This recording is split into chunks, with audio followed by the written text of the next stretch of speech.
Halo movie lovers, thank you buat kalian yang udah klik video ini.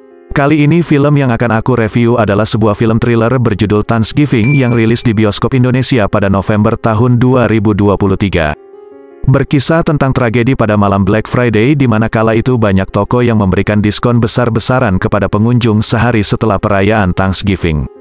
Namun siapa sangka, perayaan yang seharusnya menggembirakan, malah berubah menjadi mencekam saat para pengunjung swalayan yang sudah berdesak-desakan, tidak sabar untuk segera masuk ke dalam swalayan.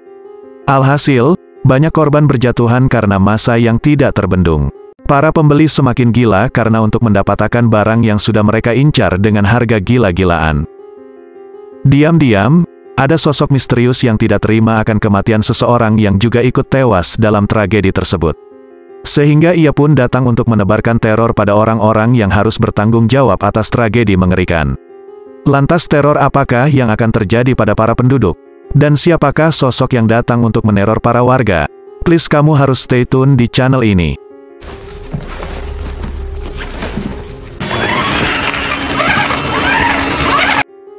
Berlatar belakang kota Plymouth, kisah dibuka dengan orang-orang yang tengah merayakan Thanksgiving dan berkumpul bersama keluarga serta para sahabat terdekat. Tapi sayangnya, saat semua orang tengah asyik berkumpul, Mitch terpaksa melewatkan perayaan tersebut karena ia tetap harus bekerja. Terlebih, toko tempat ia bekerja mengadakan program Black Friday dengan memberikan harga diskon besar-besaran untuk pengunjung. Swalayan itu sendiri diketahui merupakan swalayan milik Thomas yang juga kebetulan hadir dalam pesta makan malam. Sementara itu, suasana halaman parkir swalayan tempat Mitch bekerja tampak dipadati oleh para pengunjung yang tidak sabar menunggu toko itu dibuka.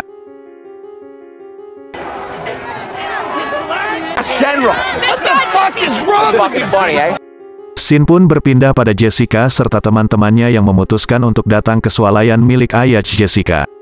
Awalnya mereka berencana untuk pergi ke bioskop, tapi mereka mengurungkan niat dan memutuskan untuk mampir ke swalayan. Sesampainya di halaman parkir, mereka tidak menyangka jika orang-orang akan membludak seperti ini. Karena Jessica adalah anak pemilik toko, ia dan rekan-rekannya boleh masuk ke dalam toko lewat jalur khusus. Rupanya hal itu diketahui oleh para pengunjung hingga menimbulkan kecemburuan. Singkat cerita, pengunjung pun emosi dan mencoba menerobos masuk. Kericuhan pun tak terbendung sehingga menyebabkan banyak korban jatuh dan terinjak. Oh my god. Dude, fuck is happening?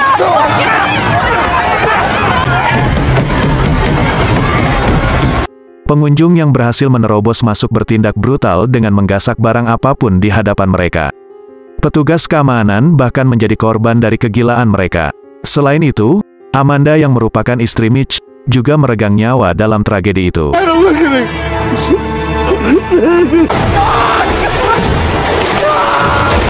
Setahun setelah tragedi mengerikan itu, pihak kepolisian ternyata masih belum melakukan penangkapan terhadap orang-orang yang harusnya bertanggung jawab atas musibah tersebut. Terutama Thomas yang mana sebagai pemilik dari swalayan masih berkeliaran dengan bebas.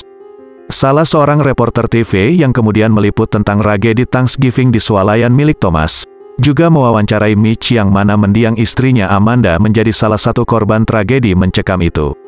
Ia meluapkan kemarahannya dan mengatakan jika Thomas harus bertanggung jawab atas semua yang sudah terjadi. Para warga pun menuntut keadilan atas kasus yang seolah terlupakan begitu saja. Scene pun berpindah pada Lizzie, seorang karyawan kafe yang wajahnya juga terpampang di layar kaca dan masuk dalam berita utama tragedi Thanksgiving. Iya, kala itu Lizzie memang salah satu orang yang ikut andil dalam tragedi Thanksgiving. Tapi ia juga melenggang dengan bebas karena kasusnya memang tidak diteruskan. Secara kebetulan, beberapa polisi datang ke kafe tempat Lizzie bekerja untuk sekedar minum kopi. Lizzie pun memberikan sebuah topeng pada beberapa polisi sebagai hadiah Thanksgiving. Sementara itu, Jessica dan temannya akhir-akhir ini terus mendapatkan teror di media sosial mengenai video mereka yang viral saat tragedi Thanksgiving tahun lalu. Sebuah akun tidak bertanggung jawab terus-terusan menandai nama mereka dalam postingan Instagram dengan menggunakan kata-kata yang maksudnya tidak mereka pahami. Selain Jessica dan kawan-kawan, teror juga dialami oleh Thomas di mana kala itu, Thomas berencana membuat sebuah iklan bersama putrinya. Namun, ruangan yang telah ia atur sedemikian rupa, malah hancur berantakan.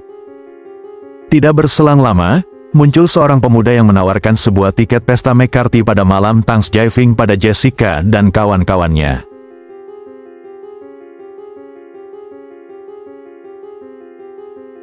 Malam harinya, Lizzie yang bekerja di kafe mulai mematikan lampu kafe dan bersiap untuk pulang.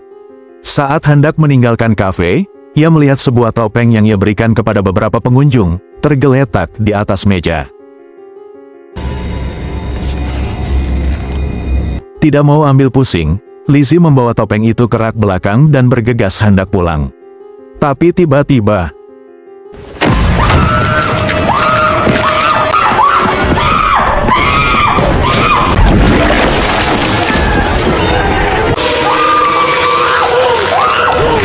Lizzie mendapatkan serangan brutal dari sosok bertopeng yang TDK diketahui identitasnya.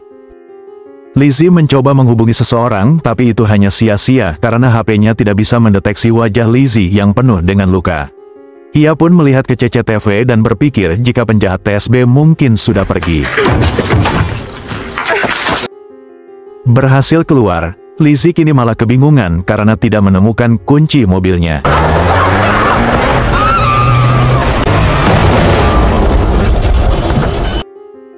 Keesokan paginya, para warga dihebohkan dengan penemuan separuh anggota badan Lizzie yang teronggok secara mengenaskan di atap swalayan milik Thomas.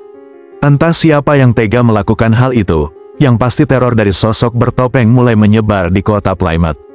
Bahkan teror kematian Izzy juga mulai menyebar di media sosial milik Jessica dan kawan-kawannya.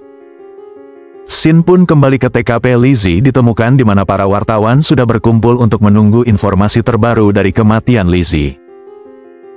Eric yang merupakan petugas polisi, juga menerima laporan jika ada rekaman CCTV di mana sosok bertopeng terekam saat kejadian di kafe tempat Lizzie bekerja. Sayangnya, topeng tersebut juga banyak digunakan oleh para warga sebagai pertanda perayaan Thanksgiving, sehingga polisi agak kesulitan untuk mengungkap kasus tersebut. Di sisi lain, Jessica yang sedang bersama teman-temannya, tiba-tiba ditelepon sang ayah yang menyuruhnya untuk pergi ke kantor polisi untuk dimintai keterangan perihal kasus Lizzie. Selang beberapa saat, Jessica akhirnya tiba di kantor polisi. Di sana, petugas mulai menginterogasi Jessica dengan beberapa pertanyaan termasuk misteri rekaman CCTV toko yang tiba-tiba saja hilang. Singkat cerita, usai memberikan keterangan pada pihak kepolisian, Jessica bergegas pulang dan tanpa sengaja, ia bertemu dengan Bobby di luar. Kebetulan, Bobby juga diminta untuk menjadi saksi dalam kasus tersebut. Kepada Bobby, Jessica menceritakan sebuah rahasia jika Kathleen adalah orang yang memang sengaja menghapus rekaman CCTV. Menurutnya, hal itu dilakukan oleh Kathleen karena ia panik dan takut jika kasus itu akan berkepanjangan. Sementara itu, backup dari rekaman CCTV yang sudah dihapus, masih disimpan di ruang kerja ayah Jessica. Namun, sangatlah mustahil bagi Jessica untuk meminta salinan rekaman CCTV pada Thomas. Terlebih, ada kasus yang masih belum ada penyelesaian. Tidak lama kemudian, Eric memanggil Bobby untuk masuk ke dalam dan mereka pun berpisah. Kasus kematian Lizzie yang masih belum terpecahkan membuat media setempat mempertanyakan siapa korban selanjutnya dari sosok manusia bertopeng yang mereka sebut sebagai John Carver. Di tempat lain, Manny tampak sibuk bersiap-siap untuk pergi liburan ke Dominika. Manny sendiri bekerja di toko milik Thomas dan ia juga adalah saksi saat peristiwa berdarah itu terjadi. Tidak berselang lama, Manny ditelepon oleh seorang sopir yang sudah menunggunya di luar. Manny pun bergegas untuk segera pergi usai melihat mobil yang ia pesan memang telah tiba. Namun, kendala yang aneh muncul karena tiba-tiba saja paspor milik Manny hilang. Dengan kebingungan, Manny berusaha mencari paspor tersebut dan tiba-tiba ia dikejutkan oleh topeng Carver di kursi.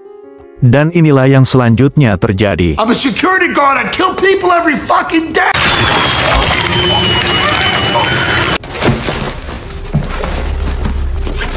Nasib Manny pun berakhir sama tragisnya dengan nasib Lizzie. Keesokan paginya, lagi-lagi Jessica dikejutkan oleh postingan akun John Carver yang menandai akun Jessica dengan sebuah foto berisi kepala Lizzie dan juga Manny. Berita ini pun segera viral, sementara pihak kepolisian masih belum bisa mengantongi identitas pelaku. Suatu hari, Jessica berhasil menyelinap masuk ke dalam ruang kerja ayahnya dan membuka filur rekaman CCTV saat tragedi Thanksgiving 1 tahun yang lalu. Jessica pun berhasil mencetak beberapa file yang menurutnya bisa membantu pihak kepolisian. Namun secara mengejutkan Thomas muncul di hadapan putrinya. Untungnya, aksi Jessica ini tidak diketahui Thomas. Singkat cerita, Jessica segera menemui Bobby yang sudah menunggunya di luar. Mereka lalu pergi ke kantor polisi untuk menunjukkan bukti hasil print CCTV pada Eric. Di sana, mereka lalu menjelaskan tentang orang-orang yang mungkin saja menjadi provokasi sebelum tragedi itu terjadi. Scene pun berpindah pada Lonnie yang sedang melatih beberapa siswa di ruang gym. Tiba-tiba ia dikejutkan oleh Amy yang merupakan anggota cheerleader dengan memberikan sebuah kode untuk masuk ke sebuah ruangan.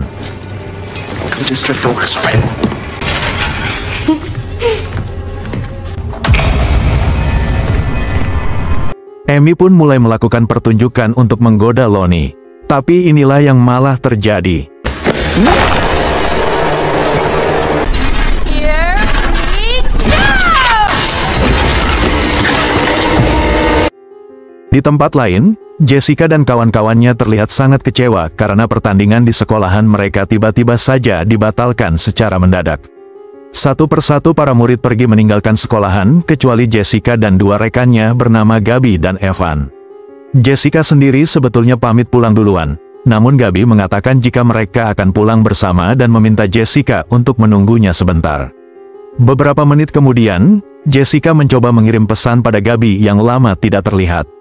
Dalam pesannya, Gabi meminta Jessica untuk menyusulnya ke dalam. Tanpa ada rasa takut dan curiga, Jessica memberanikan diri untuk menyusul Gabi. Terlebih, di luar juga ada polisi yang berjaga. Ia pikir, pasti keadaan aman dan tidak akan ada apa-apa. Karena koridor yang sangat sepi, Jessica mencoba memanggil-manggil nama Gabi namun tidak ada respon.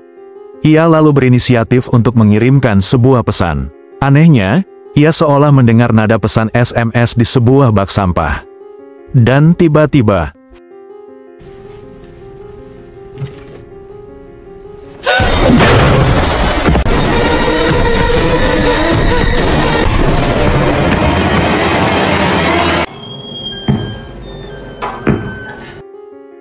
manusia bertopeng kini memburu Jessica dengan sengaja menjebaknya untuk masuk ke dalam.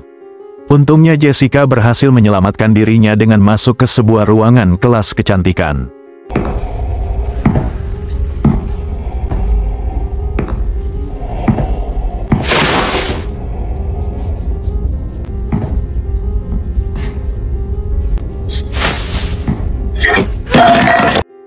Meskipun Jessica hampir saja tertangkap oleh Carver, namun ia berhasil lolos kali ini setelah menyemprotkan spray ke arah mata Carver.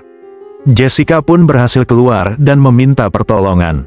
Singkat cerita, Jessica yang masih ketakutan dimintai keterangan perihal ciri-ciri dari sosok bertopeng yang mengejarnya.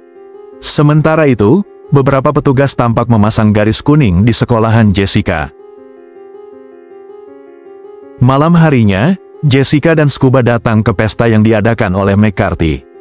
Tujuan mereka datang ke sana adalah untuk menyewa sebuah pistol untuk berjaga-jaga dari kejaran Carver.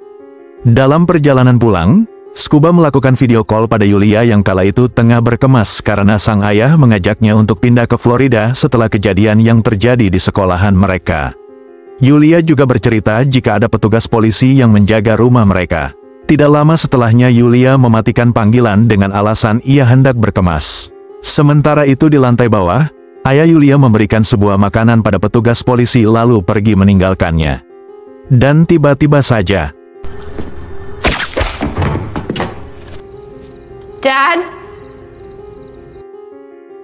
Carver kembali melakukan teror dan kini berlanjut pada Yulia serta ayahnya. What the hell? Yulia! Singkat cerita, Scuba yang kembali menghubungi Yulia lewat panggilan video, menyaksikan jika Carver berada di rumah Yulia dan mengancam keselamatan kekasihnya. Mereka bergegas menuju rumah Yulia untuk mencoba menyelamatkan gadis itu. Sesampainya di sana, mereka mendapati ayah Yulia serta satu orang petugas yang telah tewas. Meskipun Yulia masih hidup, Namun Carver ternyata menyandera Yulia sambil menunjukkan pada Scuba dan Jessica rekaman dua sahabat mereka yaitu Gabi dan Evan yang sudah lebih dulu disandera oleh Carver. Carver pun berhasil menjebak Scuba dan Jessica untuk masuk ke sebuah ruangan yang telah ia rancang sedemikian rupa. Alhasil, nyawa Yulia tak tertolong dan ia tewas dengan cara yang menyedihkan. Singkat cerita, di hari yang sama setelah peristiwa naas itu terjadi, Jessica serta yang lain bersama pihak kepolisian sepakat untuk menjebak Carver. Mereka berencana mengadakan sebuah parade dalam rangka memperingati Thanksgiving.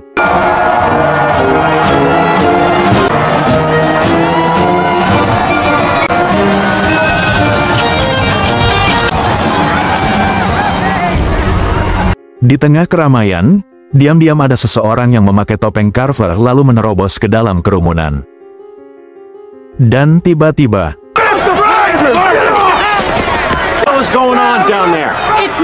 rupanya itu adalah gerombolan dari Mitch yang bertopeng Carver dan sengaja menghadang mobil Jessica untuk melakukan aksi protes atas kasus kematian istrinya dalam tragedi Thanksgiving. Tapi polisi bisa mengatasi Mitch DKK lalu parade kembali dilanjutkan. Namun kebahagiaan hanyalah sementara karena teror yang sebenarnya akan dimulai.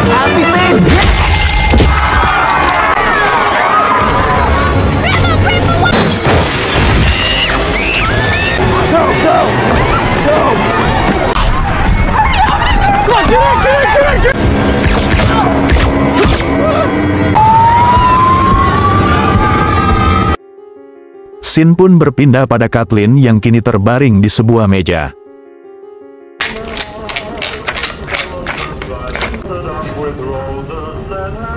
Menyadari jika nyawanya dalam bahaya, Kathleen berhasil meloloskan diri untuk sementara dari Carver yang tengah mencarinya.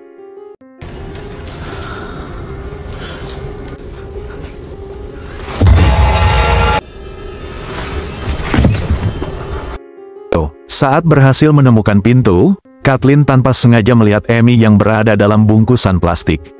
Awalnya ia pikir gadis tersebut telah tewas, tapi ternyata ia hanya tertidur dan meminta agar Kathleen menolongnya. Sayangnya, tanpa Kathleen sadari, ia menginjak genangan darah dari tubuh Amy yang merembes keluar. Akibatnya, Kathleen meninggalkan jejak kaki saat ia bersembunyi dari kejaran Carver.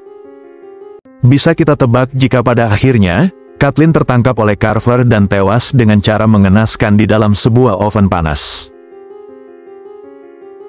Setelah menghabisi Kathleen, scene lalu berpindah pada sebuah ruangan di mana Jessica dan rombongan yang diculik oleh badut, kini berada dalam posisi tangan terikat dan mulut tersumbat. Jessica lantas menyadari jika tempat tersebut adalah tempat yang sering ia lihat di postingan Instagram Carver yang menandai dirinya. Carver mengumpulkan semua korbannya bersama dengan korban yang masih hidup. Selain itu, ia juga menghidangkan sebuah kejutan yaitu tubuh Kathleen yang sudah matang. Parahnya lagi, Carver melakukan siaran langsung di mana hal itu disaksikan oleh petugas kepolisian yang lucunya, mereka tidak bisa melacak keberadaan si Carver ini. Pesta mengerikan pun dimulai di mana Carver mulai menumbalkan Evan sebagai yang pertama dan menayangkan secara langsung perbuatannya. Namun, satu hal yang tidak Carver ketahui jika diam-diam Jessica dan Scuba berhasil memotong tali di tangannya.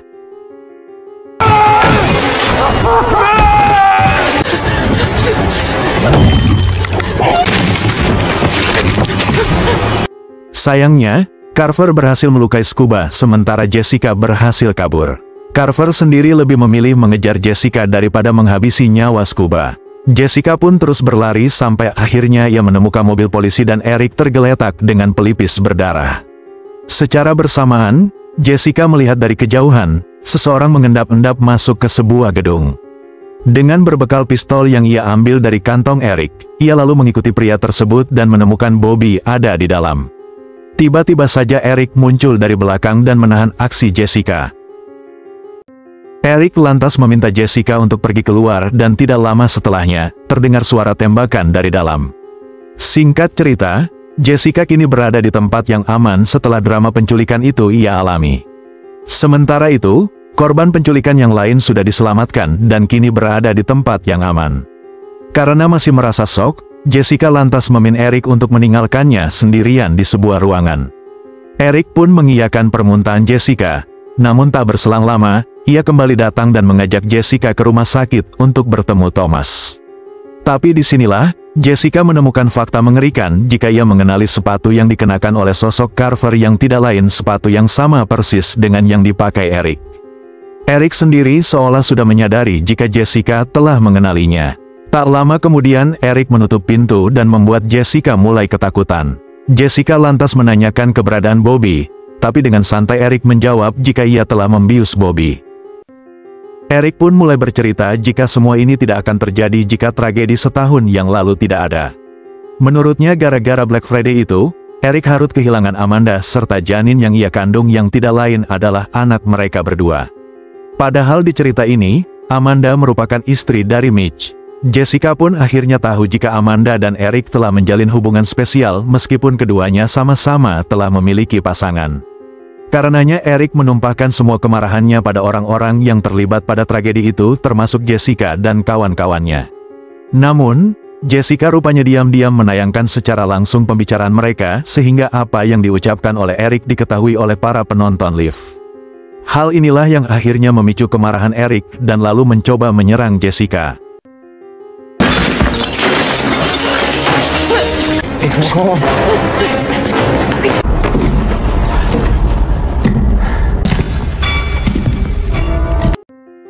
Untungnya Bobby tiba-tiba saja muncul dan menyelamatkan Jessica. Aksi kejar-kejaran antara Eric serta Jessica dan Bobby pun berlangsung seru.